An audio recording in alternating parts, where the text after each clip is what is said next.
What if I told you that America's story is not a story of freedom and democracy alone? I'm reminded to remind you that the wealth, the power, and opportunity that built this nation was constructed on the backs of millions of enslaved people. What if I told you that the racism you see today, the wealth gap, the policing disparities, the voting restrictions, the housing segregation, all traces back to systems created over 400 years ago? This is not about blame. This is about truth. Understanding America means understanding slavery, Jim Crow, and the ideology of white supremacy that survived both. Before I walk you through chronological history of how America was built on chattel slavery and white supremacy, make sure you hit the subscribe button. We're building a community of people who refuse to accept America's incomplete history.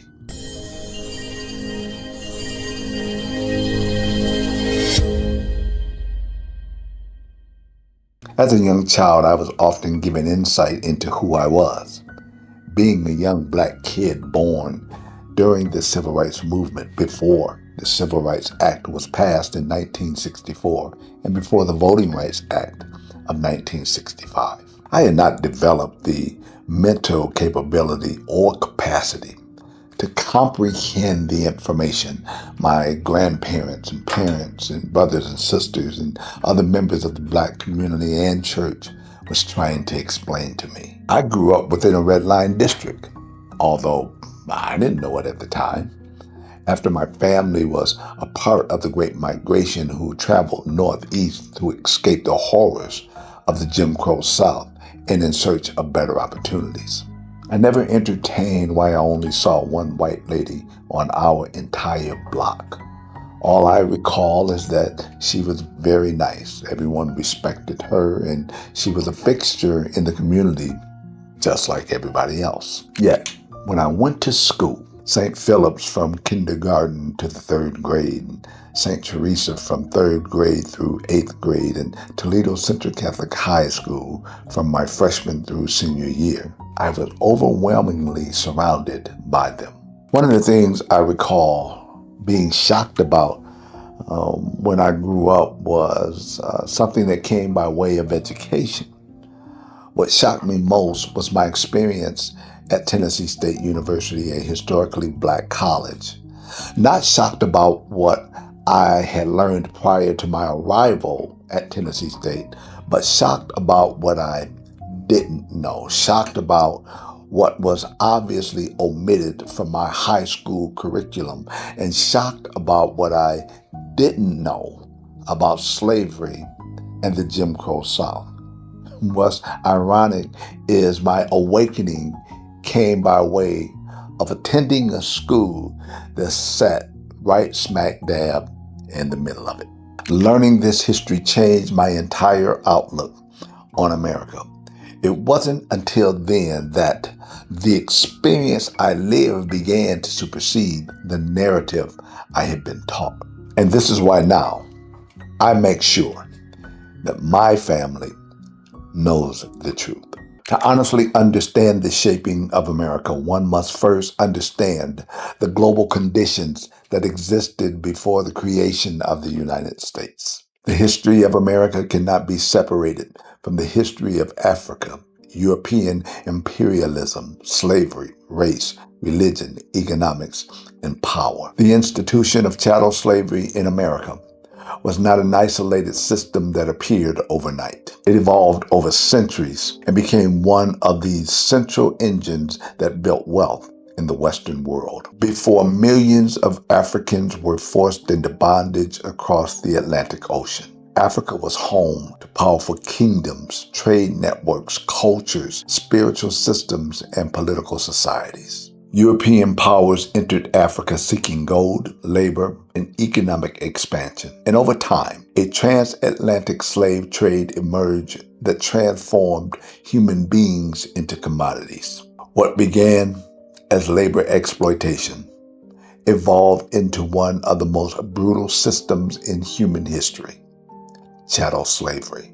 Chattel slavery in the Americas permanently reshaped Black life, American society, and the global economy. It also gave rise to a racial hierarchy that elevated whiteness as a social, political, economic, and legal identity. That ideology survived chattel slavery. It survived the Civil War. It survived Reconstruction. It evolved into Jim Crow segregation, racial terror, discriminatory laws, and modern systems of inequality. To understand America 2026, you must understand this chronology. The story of America is deeply connected to the story of race and power. Listen, what I'm about to show you is not a quick history lesson. This is not a 20-minute overview you can skim through and forget. This is a 3-part series that traces the complete chronological history of slavery, Jim Crow, and white supremacy in America, from African kingdoms to 2026. Today, in part 1, we're starting at the beginning. We're going to Africa, before the transatlantic slave trade. We're going to explore how slavery developed in the Americas, and we're going to understand how Christianity was used to justify enslavement of Black people. This first part is foundational. You need to understand it before anything else makes sense. So grab something to write with. Tell someone to sit down and watch this video with you. And let's get started. Make sure you're subscribed because part 2 drops next week and you don't want to miss it. Before European colonization and the transatlantic slave trade intensified, Africa was not a continent of isolated tribes living without civilization, as racist narratives later claimed. Africa contained highly organized kingdoms, empires, universities, spiritual traditions, trading systems, and advanced political structures. Among the most powerful African civilizations were the Mali Empire, the Songhai Empire, the Kingdom of Congo, the Ashanti Empire, Benin, and Great Zimbabwe. Timbuktu became a center of education and scholarship, attracting scholars from across the Islamic world. African societies traded gold, salt, ivory, textiles, and other goods throughout Africa, Europe, and Asia. Africans practiced various spiritual traditions and religions long before Christianity spread throughout the continent. Some African societies converted to Islam through trade routes, while others maintained indigenous spiritual systems centered around ancestry, nature, and community. It is important to understand that forms of servitude existed in parts of Africa before Europeans arrived. However, these systems were fundamentally different from the racialized chattel slavery that was developed in the Americas. In many African societies, enslaved individuals could sometimes marry into families. They could earn freedom. Their children were not automatically enslaved forever. Slavery was not based upon race. People were often captured through warfare or debt. This differs drastically from American chattel slavery, where Africans and their descendants became permanent property under law. European demand for labor radically transformed slavery into something far more brutal and permanent. One of the most difficult and controversial questions in history is why some Africans participated in the slave trade. The answer is complex. European traders arrived in Africa seeking labor for plantations in the Americas. Initially, Europeans struggled to penetrate deep into the African interior because of geography, disease, and resistance from African kingdoms. Instead, European powers established trading forts along African coasts. Some African rulers and merchants engaged in trade relationships with Europeans. Rival tribes and kingdoms sometimes captured prisoners during warfare and sold them in exchange for guns, alcohol, textiles, metal goods, wealth, and political alliances. Many African leaders likely did not fully understand the horror awaiting those across the Atlantic. In many African systems of servitude, slavery was not permanent nor hereditary. Few could have imagined a system where generations of people would be legally classified as livestock. You may hear this statement, well, Africans sold their own into slavery. And if you ever do, remember what you just learned. European demand intensified warfare between African groups. Guns provided by Europeans altered regional power dynamics, encouraging some kingdoms to participate in slave trading to avoid becoming victims themselves. Over time, the transatlantic slave trade destabilized large portions of West and Central Africa. Entire communities were depopulated. Economies became dependent on slave trading. Political corruption increased. Millions of Africans were lost to violence, forced migration, disease, and captivity. The transatlantic slave trade ultimately benefited European empires far more than Africa. The Middle Passage was one of the most horrifying chapters in human history. The term refers to the forced voyage across the Atlantic Ocean that transported enslaved Africans from Africa to the Americas. Captured Africans were marched to coastal slave forts where they were imprisoned in dungeons for weeks or months. Men, women, and children were packed into ships under inhumane conditions. The conditions aboard slave ships were treacherous and deadly. Africans were chained together in cramped spaces. Many could not stand upright. Disease spread rapidly. Food and water were scarce. Physical abuse was constant. Sexual violence against African women was widespread. Bodies of the dead were often thrown into the ocean. Historians estimate that millions died during the Middle Passage. Those who survived faced psychological trauma beyond comparison. Families were permanently separated. Languages, cultures, and identities were shattered. Human beings were reduced to cargo. The Middle Passage was not merely transportation. It was a system designed to dehumanize Africans before they even arrived in the Americas. This process helped establish the racial ideology that Africans were inferior and could therefore be treated as property. Now, if you want to understand the full horror and human impact of the Middle Passage and the slave trade, you need to read The Half Has Never Been Told by Edward E. Baptist. This book exposes the reality of slavery through the eyes and experiences of enslaved people, not from a distance, but from their own account in resistance. You can find this book and our complete Black History Library at the link in the description. This is the kind of book that changes how you understand America.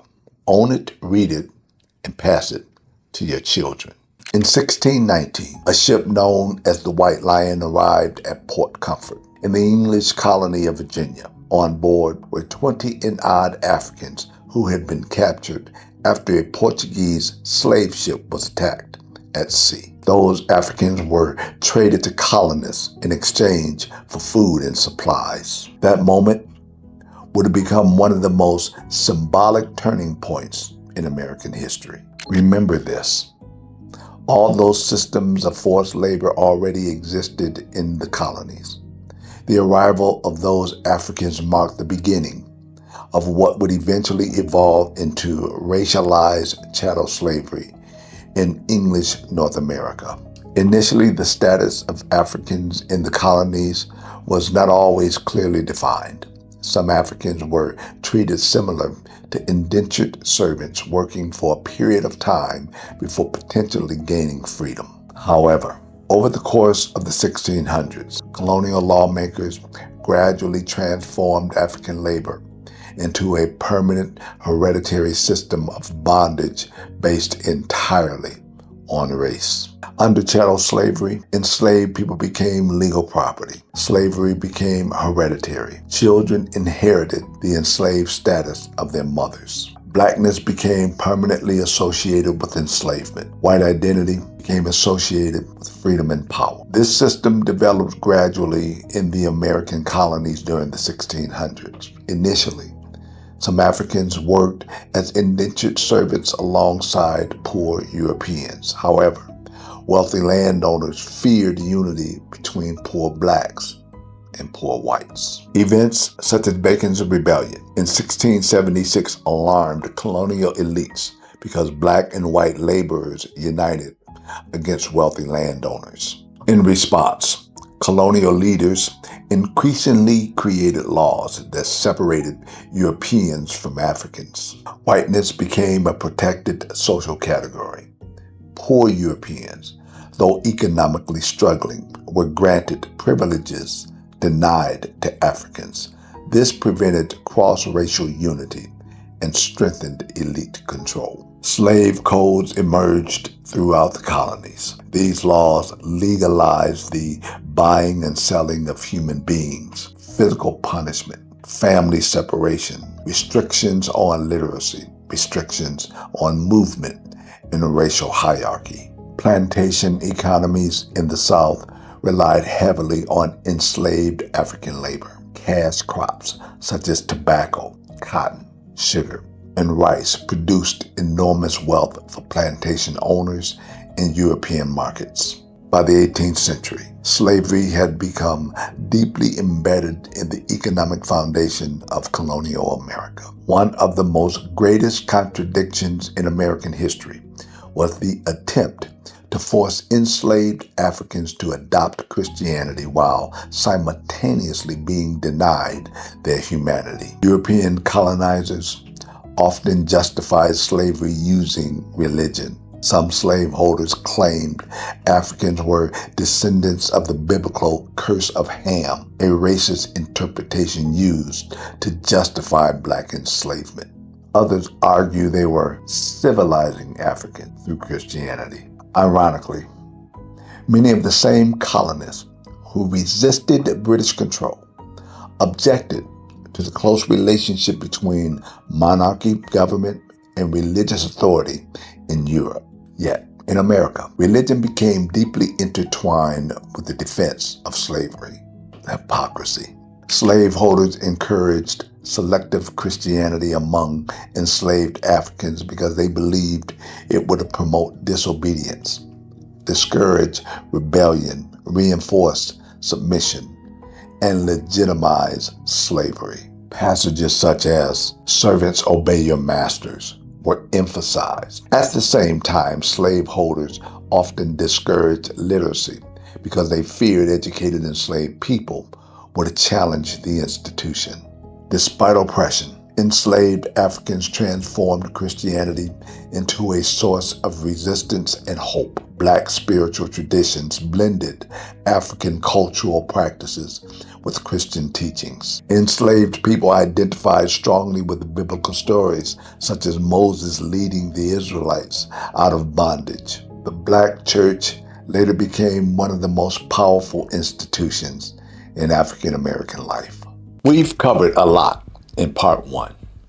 We've walked through African civilizations before European colonization. We've explored why some Africans participated in the slave trade. We've examined the horror of the Middle Passage. We've traced how chattel slavery evolved in America and became the foundation of the nation's wealth. And we've seen how Christianity was weaponized to justify enslavement of human beings. But we're not done, not even close. Next week, in part two, we're going deeper. We're going to show you exactly how chattel slavery enriched America. We're going to explore the American Revolution and the contradiction of fighting for freedom while enslaving millions. We're going to trace the road to the Civil War. We're going to discuss emancipation, Reconstruction, and violent backlash that followed. Part two is where you'll see how fear of black freedom shaped America's response.